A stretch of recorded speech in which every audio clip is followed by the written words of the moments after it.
जय Hind learners, welcome to बुकग्राफी। आज की इस वीडियो में हम बात करने वाले हैं अपने नेक्स्ट टॉपिक के बारे में of chapter forest and wild life resources.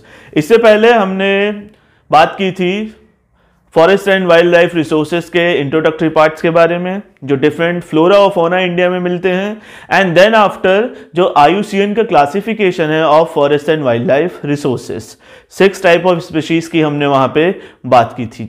आज के इस वीडियो में हम बात करने वाले हैं what are those negative factors जिनकी वजह से हमारे फॉरेस्ट और वाइल्ड लाइफ रिसोर्सेज हैं वो कंटिन्यूसली डिप्लीट हो रहे हैं in India. Okay, so when we look around ourselves, जब हम अपने आसपास के एटमॉस्फेयर को थोड़ा ऑब्जर्व करने की कोशिश करते हैं, चीज़ों को थोड़ा देखने की आसपास कोशिश करते हैं, जो चीज़ें आजकल हम यूटिलाइज कर रहे हैं अपने day to day life activities में, तो हम वो देखते हैं हमने कई ऐसी सारी चीजें आज के टाइम पे हमारी नीड हो गई हैं जो डायरेक्टली हम from forest and wild life resources we use to get. तो ओवरऑल हम ये कह सकते हैं कि हमने नेचर को एक ऐसा रिसोर्स मान लिया है जहां से हम डायरेक्टली और इनडायरेक्टली रिसोर्स को ऑब्टेन करते रहते हैं। फिर चाहे वो हमारे फूड की हम बात करें, they are being considered as one of the natural resource, हमारे लैंड रिसोर्सेज से वो प्रोड्यूस होती हैं and we are using it for our fooding. Then fuel की अगर हम बात कर लें, देन आफ्टर अगर हम फॉडर की बात करें, फॉडर जो हमारे कैटल्स को हम फीड कर रहे हैं, वहां भी अगेन हम अपने forest and wild life resources को ही यूटिलाइज कर रहे हैं। तो ओवरऑल अगर हम एक कंक्लूजन पे निकलें, who are responsible for the depletion of forest and wildlife resources, students? So it's we are responsible for this, and the different activities जो different incidences रहे हैं हिस्ट्री में और इवन इन प्रेजेंट टाइम में जो चल रही हैं, वो सारी चीजें रिस्पॉन्सिबल हैं for the depletion of forest and wild life resources. तो ओवरऑल मैंने 5 पॉइंट्स को फ्रेम किया है which can be useful and can be written as an answer if in your board examination the question will come, what are the negative factors which are responsible for the depletion of forest and wildlife resources। तो उन 5 major regions की आज हम बात करेंगे। वो 5 कौन से ऐसे नेगेटिव फैक्टर्स रहे जो मेन कॉज बने for the depletion of forest and wild life resources. First reason जो रहा for the depletion of forest and wild life resources, during colonial period the expansion of different developmental activities. उस time पे जो Britishers थे, they have expanded the railways in India to support the transportation system here in India. They have expand the agriculture activities and also the forestry, वो चाहे फिर commercial हो या scientific हो, और also the mining activities। तो ये first factor रहा क्यों हमारे forest and wildlife resources deplete हो रहे हैं। तो आप जो पहला point लिख सकते हैं regarding the depletion of or regarding the negative factors of depletion of forest and wildlife resources, it would be expansion during colonial period।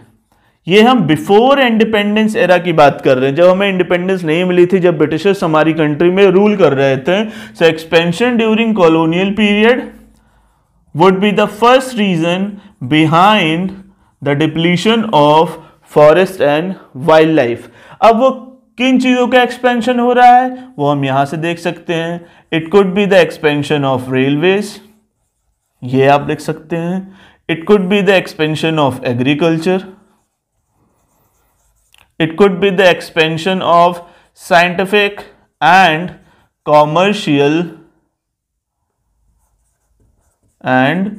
Commercial forestry, and also mining is one of them। ये सारी जो हमारी human activities हैं, expansion of these things हैं, ये हमारे directly और indirectly forest and wild life को डिस्टर्ब करने वाले। आफ्टर दैट वो कौन सा नेगेटिव फैक्टर था जिसने हमारे forest and wild life resource को डिप्लीट किया है। सो सेकेंड रीजन जो है, yes, this was the scenario of before independence, but after independence कुछ ऐसी चीजें रही जो कंटिन्यू की। Even after independence we had seen the expansion of agricultural land. Continuously we had seen the forest areas are being converted into the agricultural land. ऐसा क्यों रहा? क्या इसका मेन रीजन ना? जब हमको इंडिपेंडेंस मिली इन द ईयर ऑफ 1947, उसके बाद अगर हम फर्स्ट सेंसस की अपनी बात करें, जो हमारा फर्स्ट सेंसस हुआ था 1951 से 1980 के, अगर 81 के आप सेंसस के आंकड़ों को देखेंगे, census first of all census क्या है आप सभी को पता होगा, in class 9th you might have studied. Census is what? It's a official enumeration that data related to demography, social and economic aspect. And through census such data used to be published. तो जो annual growth rate हमारी population का रहा हमारी country में during this time period 1951 से अगर हम 1981 का डेटा देख लें, 3 सेंसस की हम बात कर रहे हैं, फर्स्ट 3 सेंसस ऑफ इंडिया, और ये सारी चीजें कब हो रही हैं? After independence. तो इस टाइम पीरियड में जो इंडिया का एनुअल ग्रोथ रेट रहा of population, that was the highest. And when people will be more, you need more food items to feed them. And कहां से हम वो फूड आइटम्स को प्रोड्यूस करेंगे? The answer is we have to expand our agricultural land. तो इस tenure में, जो कि लगभग 30 सालों का जो ये टेन्योर रहा इन 1951 टू 1981, यहां पे हमने देखा जो हमारी फॉरेस्ट कवर थे वो कंटिन्यूअसली कन्वर्ट होते रहे इनटू एग्रीकल्चर लैंड. एंड इससे रिलेटेड एक जो बहुत ही इंपॉर्टेंट डेटा है वो मैं आपसे शेयर करने जा रहा हूं. It is around 26,200 square kilometre of forest cover. इतना फॉरेस्ट कवर जो था हमारा वो कन्वर्ट हो गया एग्रीकल्चरल लैंड में. तो यानी सीधे सीधे हमने इतने फॉरेस्ट कवर को यहां पे डिप्लीट कर दिया, और उस फॉरेस्ट कवर पे जो डिपेंडेंट हमारी कम्युनिटीज थी, जो वाइल्ड लाइफ थी, they also get disturbed. So this was the second reason why our forest and wild life resources depleted. After independence, to meet up the food requirements of increasing population was the main reason behind the depletion of forest and wildlife. And it is being estimated around 26,200 square kilometer of forest cover being converted into agricultural land. और ये जो data है, that is the data of Forest Survey of India. इसका जो source है इस data का, इसकी ऑथेंटिसिटी है from the forest survey of India. So you can clearly see this number is not a small number, it's a good number. 26,200 square kilometre of forest cover. So this was the second reason behind the depletion of, or you could say this was the second negative factor which are responsible for the depletion of forest and wildlife resources. Moving ahead, talk about the next factor which are responsible for the depletion of forest and wildlife resources. So yes, after independence, apart from the primary sector, other sectors also start developing in our country. हमारी जो industries थी वो establish करना start हुई, and different other projects are being started. So the third one is, or you could say the third negative factors which are responsible for the depletion of forest and wildlife resources, वो थे जो हमारे large scale development projects Indian government ने start किए. फिर चाहे वो construction of dams हो, माइनिंग एक्टिविटीज हो, they are very much responsible for the depletion of forest and wild life. जो सारे डैम्स बनाए गए ऑन द रिवर बैंक्स, और जो आसपास की फॉरेस्ट कम्युनिटीज के लोग थे या फॉरेस्ट एरिया थे, वो क्लियर किए गए to what you would say to get the expected objective from that development projects and to get the economic development. So the third factor for the depletion of forest and wildlife resources, students, is what? Large scale development projects. And again, related to this point, related to large scale development project, we have another data, and the data is around 5,000 since 1951. Around 5,000 square kilometre of forest cover, इतने forest cover को हमने disturb किया है for the sake of large scale development project. इतने forest cover को हमने deplete किया है only for the successful, what you would say, completion of these large scale development projects, and it not being something which is being done in the past. It's in regular practice right now. अभी भी कई सारे ऐसे projects country में run कर रहे हैं जहां पे हम forest cover को continuously deplete कर रहे हैं. And for this we have few example to talk about. अगर हम अभी उन कुछ projects के examples को discuss करना चाहें, so yes, Narmada Sagar project is one of the example, and in this Narmada Sagar project, it is currently running in Madhya Pradesh, and under this project, students, around 40,000 hectare of forest cover, they get disturbed, they get inundated because of this project. So again, a very good number, a very good forest cover are being depleted because of a single large scale project. Also, the ongoing mining activity, और इससे हम अगर specify करना चाहें तो इन बक्सा tiger reserve, they are also, and this is in West Bengal, students. वहाँ पे जो डोलोमाइट माइनिंग हमारी करंटली रन कर रही है, they are also very much responsible behind the depletion of forests and wildlife. And for the sake of that mining activities, we have cleared the forest cover.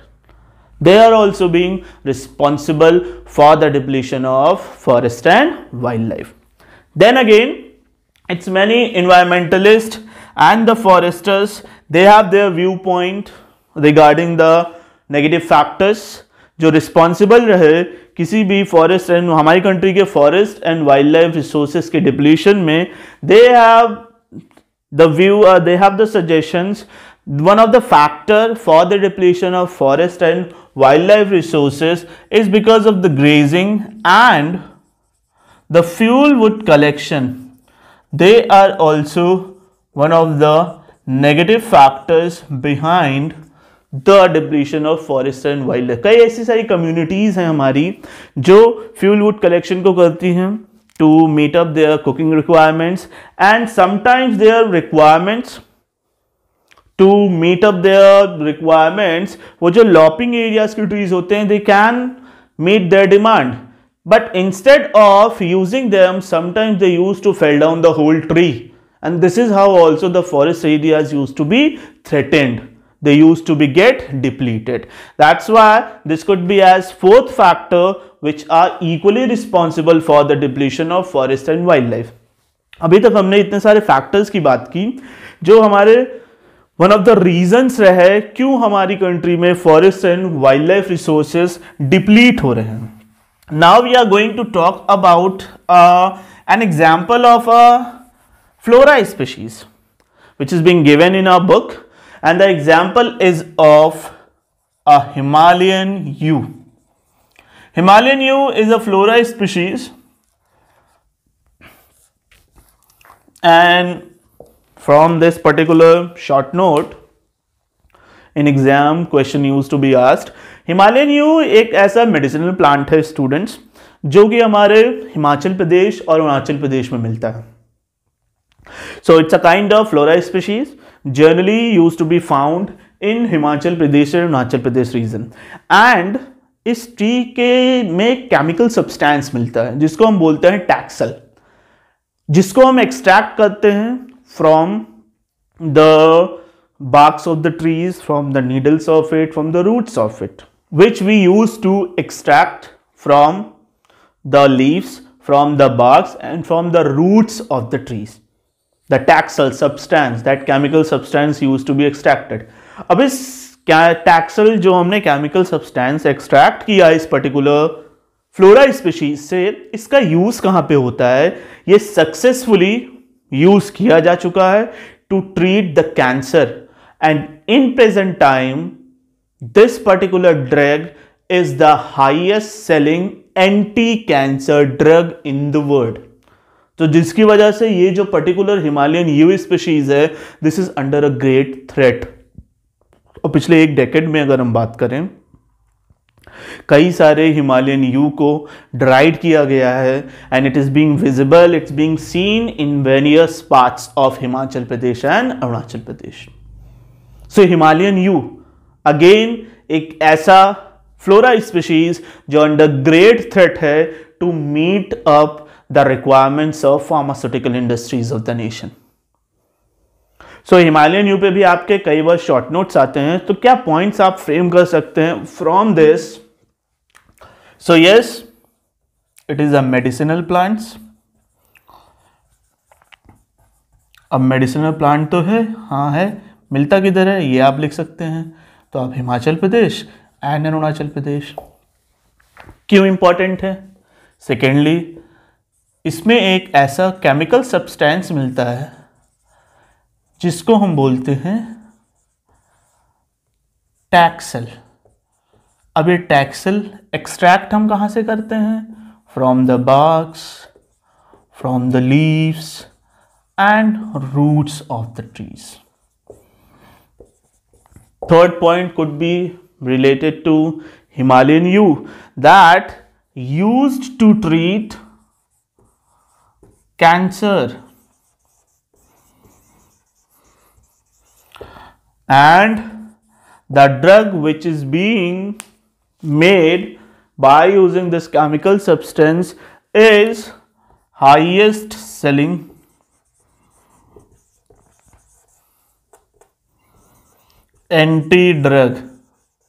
anti-cancer drug in world की highest anti cancer drug है ये भाई.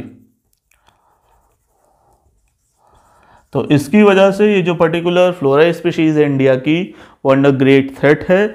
और last 1 decade में हमने क्या देखा है, कई सारे हिमालयन यू की जो ट्रीज हैं उनको ड्राइड अप किया जा रहा है to meet up the requirements of these pharmaceutical industries. So ये पॉइंट आप फ्रेम कर सकते हैं रिलेटेड टू हिमालयन यू. ये आपके लिए एक शॉर्ट नोट था जो डिस्कस करना बहुत ज़रूरी था under the topic negative factors which lead up to the depletion of forest and wild life resources. अब हम लास्ट फैक्टर की बात करेंगे जो रिस्पॉन्सिबल है for the depletion of forest and wild life resources. So the last factor, the fifth one is yes habitat destruction. ये भी responsible है.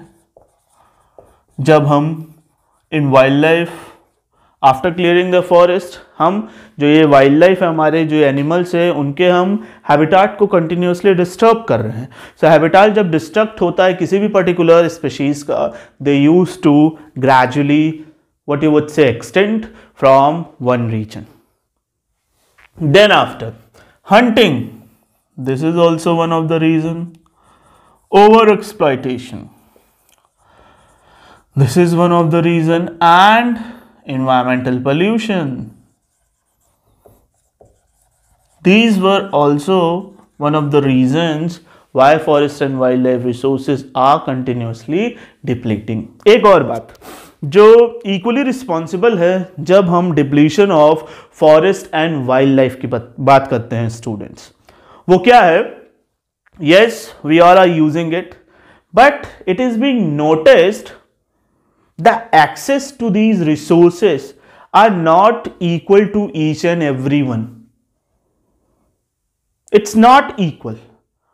So the next point, or you could say in the similar point, we can use it, unequal access to these resources and also at the same time the sharing differential in the sharing of responsibility for the environmental well-being. Yes, अगर आप environment को disturb कर रहे हो या आप उन resources को एक्सट्रैक्ट कर रहे हो तो आपकी सिमिलर रेशियो में रिस्पॉन्सिबिलिटी बनती है कि आप उसको what you would say balance करिए। कैसे आप करेंगे? There are various conservation strategies जो आपको ऑप्ट करनी पड़ेंगी, तभी आप जितना आपने डैमेज किया है उसको आप बैलेंस कर पाएंगे। तो जितना आप एक्सेस कर रहे हैं उतनी ही आपकी रिस्पॉन्सिबिलिटी है कि आप उसको बैलेंस करें, बट ऐसा नहीं है। This is also one of the reason. So unequal access to the forest and wildlife resources and differential sharing of responsibility for the environmental well-being is also one of the reason why the depletion of forest and wildlife resources is there. This is also equally responsible, and for this we can discuss an example, and it is being said an average American, जो एक average American citizen है वो 40 times resources का ज्यादा access करता है, यानी वो नेचुरल रिसोर्सेस को 40 टाइम्स ज्यादा यूज कर रहा है compare to an average Somalian individual. जो सोमालिया का एक एवरेज इंडिविजुअल है और एक जो अमेरिका का इंडिविजुअल है वो उसके कंपैरिजन में 40 टाइम्स ज्यादा रिसोर्सेस को एक्सेस कर रहा है। तो उस अमेरिकन की सिमिलर रेशियो में रिस्पॉन्सिबिलिटी बनती है कि वो नेचर को बैलेंस करे, इन्वायरमेंटल वेलबींग को बैलेंस करे, बट ऐसा नहीं है। सिमिलरली अगर हम इंडिया की बात करें तो इंडिया में जो टॉप 5 रिच पीपल हैं, जो 5% रिच इंडियंस हैं, they are the one who are causing the more damage to our ecology. They are the responsible one, those who are damaging the ecological balance. और उसको अगर हम compare करें to the poorest 25% of Indians, तो इन rich 5% की ज्यादा responsibility है उस इन्वायरमेंट को बैकअप देना, उस इन्वायरमेंट को बैलेंस करना। बट जहां बैलेंस करने की बात आती है, इन टॉप रिच 5% ने कुछ भी क्या कह सकते हैं आप, नेग्लिजिबल लेवल पे इन्होंने इकोलॉजी को या हमारे forest and wild life resources को बैलेंस किया है। तो this was the reason behind why depletion of forest and wild life resources are there. Yes, कई सारी ऐसी फॉरेस्ट डिपेंडेंट कम्युनिटीज है हमारी कंट्री में जो फॉरेस्ट पे ही डिपेंडेंट हैं, जो on the fringes of forest cover they used to live up for their food, for their fuel, for their every requirement. They are dependent on forest. So they are also somehow, what you would say, disturbing it. But what they can do, they are the poorest one. And within poor, if we talk about, in some societies, women are mainly responsible for the management of basic requirements. फिर चाहे वो fuel wood collection हो, फिर चाहे वो water को manage करना हो, and in these areas such resources are in very limited amount, not used to be found easily. तो कभी कभी क्या होता है इन सोसाइटीज में, इन वुमेन्स को for the collection of fuel wood, for the managing of their water requirements, they have to walk up for 10 kilometer in a single day. 10 kilometre जाना, 10 kilometre आना. And can you think of to have a walk of 20 kilometer in a single day? और उसके बाद क्या आप घर का काम कर पाओगे? And after that they have still a lot of work in their household. बहुत सारे घर के भी काम करने.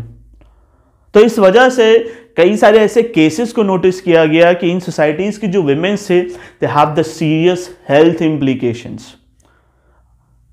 एक तो हेल्थ प्रॉब्लम हुई, दूसरी तरफ बिकॉज ऑफ दिस ओवरवर्क उन्होंने अपने होम को नेग्लेक्ट किया, वहां पे नेग्लिजेंस रही। Childrens also they are being neglected because they do not have the time for their child even.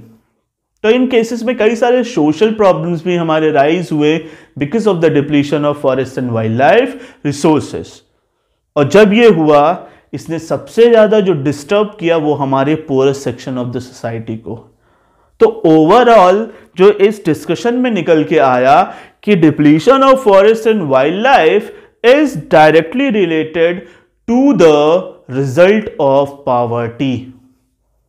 अगर ये कंटिन्यू रहा, these people or the situation or the scenario of poverty will continue throughout the nation.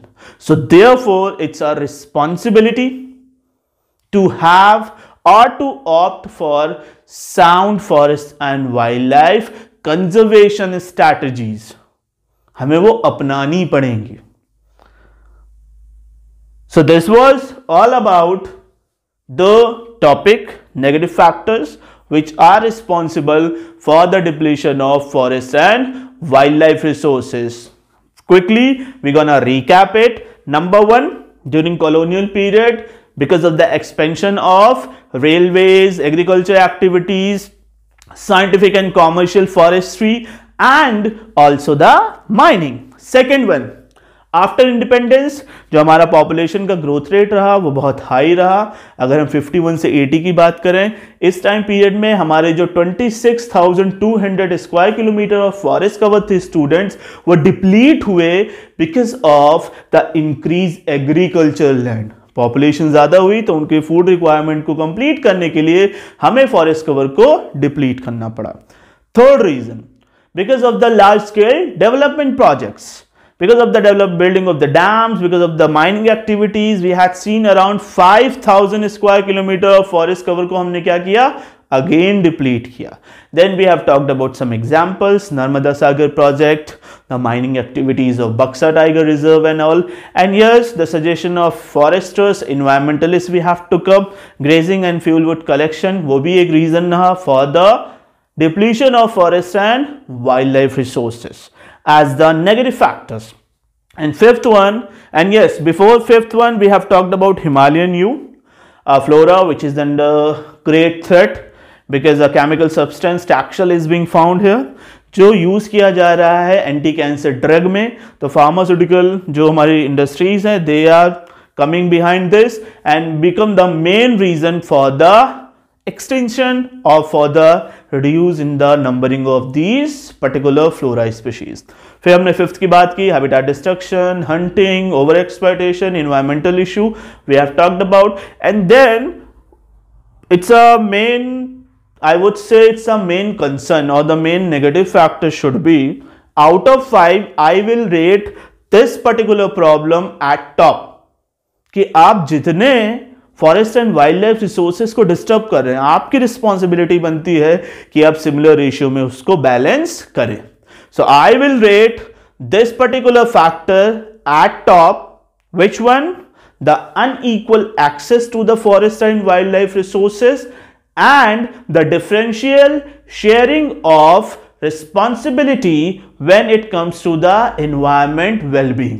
तो ये तो मेरा top पे है, आपको बताना है, आपको कमेंट सेक्शन में आपको क्या लगता है जो टॉप नेगेटिव फैक्टर है for the depletion in forest and wild life cover. You have to write them in the comment box and this is all about this topic. Thank you everyone for joining and watching this video. We will meet in next class.